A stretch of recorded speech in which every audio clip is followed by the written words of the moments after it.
इधर देखो गुरुजी, इधर इधर। चलिए, तो मैं नई वीडियो के साथ, है ना, रसायन विज्ञान की कक्षा 12 ज़रा देख लेंगे। हमने पृष्ठ रसायन में कोलाइडल स्टेट अर्थात कोलाइडी अवस्था नामक चैप्टर स्टार्ट किया था। तो इसमें सबसे पहले आज हम आपको इसका इंट्रोडक्शन बताएंगे। कोलाइडल स्टेट को कितने भागों में बांटा गया है ये बताएंगे।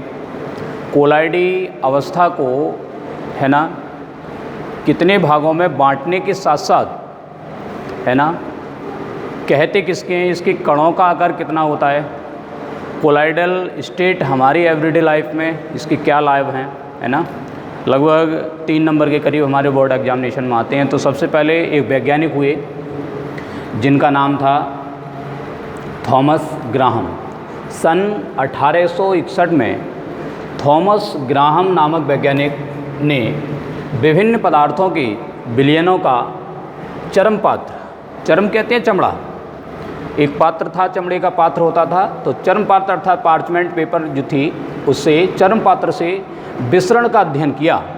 विसरण का अध्ययन किया, विसरण का मतलब होता है किसी चीज़ को किसी पदार्थ, किसी भी झिल्ली द्वारा या ऐसे किसी पात्र द्वारा उसको छानना, छानने की क्रिया कहलाती है विसरण, है ना। तो विसरण का अध्ययन किया तथा पदार्थों को फिर 2 भागों में बांटा गया। पहला उन्होंने आपका क्रिस्टलाव और अगले उन्होंने बांटे कोलाइड। तो सबसे पहले जान लेते हैं कि क्रिस्टलाव क्या होते हैं। तो देख लेंगे क्रिस्टलाव के बारे में। सबसे पहले मैं आप लोगों को बता देता हूँ कि क्रिस्टलाव वे होते हैं अर्थात ऐसे पदार्थ जो चरम पात्र झिल्ली से तेज़ी के साथ उनके विलयन विसरित हो जाते हैं, छन जाते हैं, आपके क्रिस्टलाव कहलाते हैं। उदाहरण के तौर पर यहाँ सबसे पहले हम परिभाषा लिखेंगे। तो क्या लिखेंगे, वे पदार्थ, यहाँ से लिख सकते हैं वे पदार्थ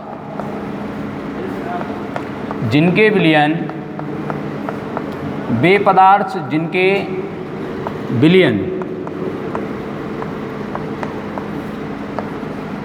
चर्मपत्र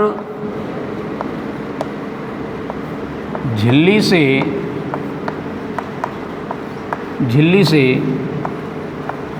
तेजी से विसरित हो जाते हैं, विसरित हो जाते हैं,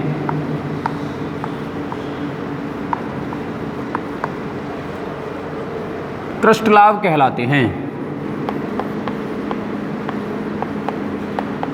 क्रिस्टलाव कहलाते हैं।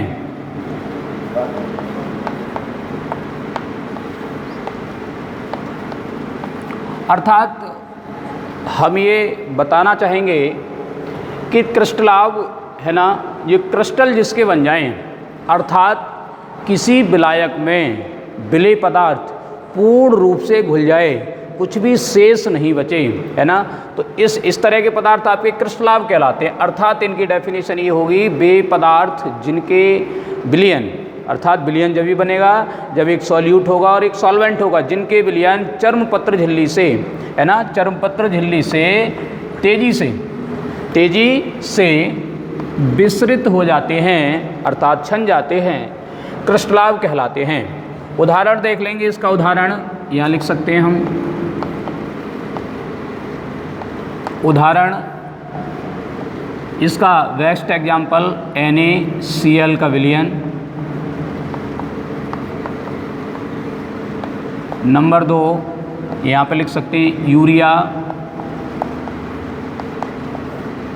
का विलयन और ग्लूकोज, है ना,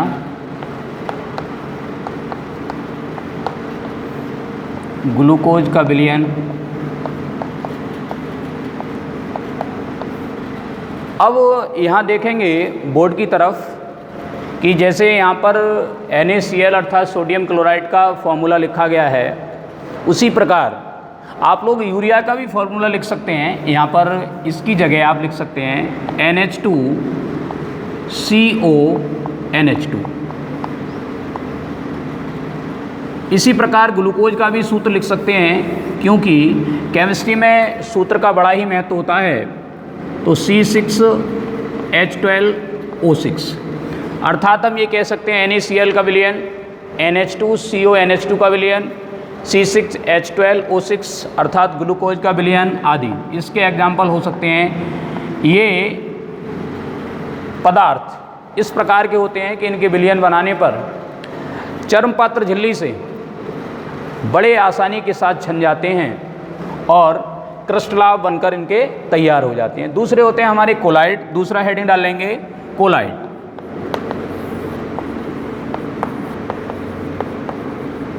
कोलाइड अर्थात ये इसके विपरीत क्रिया होती है। जिस प्रकार वे पदार्थ जिनके विलयन चर्मपत्र झिल्ली से तेजी के साथ विसरित हो जाते थे वो आपके क्रिस्टलाभ कहलाते थे। इसी प्रकार यहाँ देखेंगे ये जो कोलाइड हैं, कोलाइड क्या होंगे, अर्थात वे पदार्थ जिनके विलयन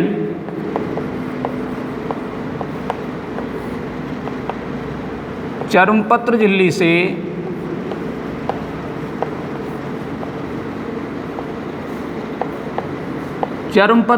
से धीरे धीरे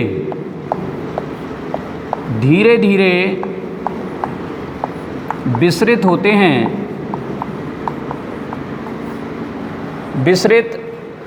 हैं,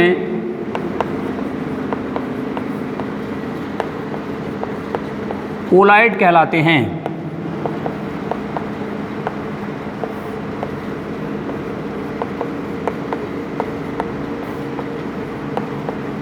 अब ध्यानपूर्वक देखिए कि यहाँ पर कोलाइडल स्टेट को दो भागों में डिवाइड किया गया, क्रिस्टलाभ और कोलाइड। अब यहाँ पर मेन जो फोकस रहेगा हमारा वो रहेगा कोलाइड पर, कि इस चैप्टर में हम कोलाइड किस प्रकार बनाएं और उसका दैनिक जीवन में किस प्रकार प्रयोग कर सकें। तो यहाँ पर देखेंगे इसका उदाहरण होगा,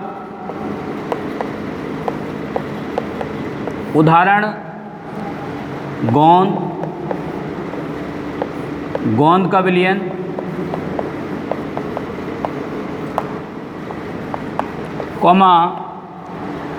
रबर का विलयन,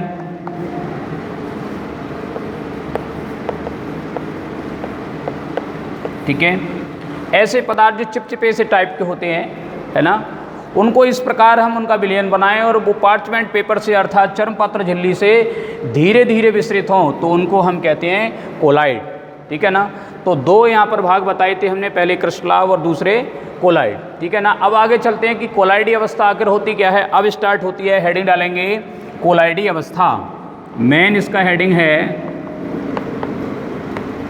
कोलाइडी अवस्था। कोलाइडी अवस्था अर्थात हम ये कह सकते हैं कोलाइडी अवस्था में कि भाई इसकी कोई रेंज होगी इनके कणों की। इसमें दो माध्यम होते हैं, एक परिक्षिप्त प्रवस्था होती है और एक परिक्षेपण माध्यम होता है। इन दोनों को मिलाकर के आपकी अवस्था बनती है जिसका नाम होता है कोलाइडी अवस्था। बात करेंगे जब परिक्षिप्त प्रवस्था के कण परिक्षेपण माध्यम में आसानी से मिल जाएं तो द्रव स्नेही कोलाइड बन के तैयार होते हैं। जब परिक्षिप्त प्रवस्था के कण तथा परिक्षेपण माध्यम के कण आसानी से ना मिलें अर्थात उनको मिलाने के लिए एक विशेष किसी विधि का प्रयोग किया जाए तो उसको कहते हैं द्रव विरोधी कोलाइड। इसके दो भाग भी बताए गए। तो एक वैज्ञानिक हुए जिनका नाम था जिग्मंडी। तो जिग्मंडी ने कोलाइडी अवस्था के बारे में बताया, है ना, जिसके बारे में हम अगली वीडियो में, है ना, बात करेंगे और आपको पढ़ाएंगे। ठीक है।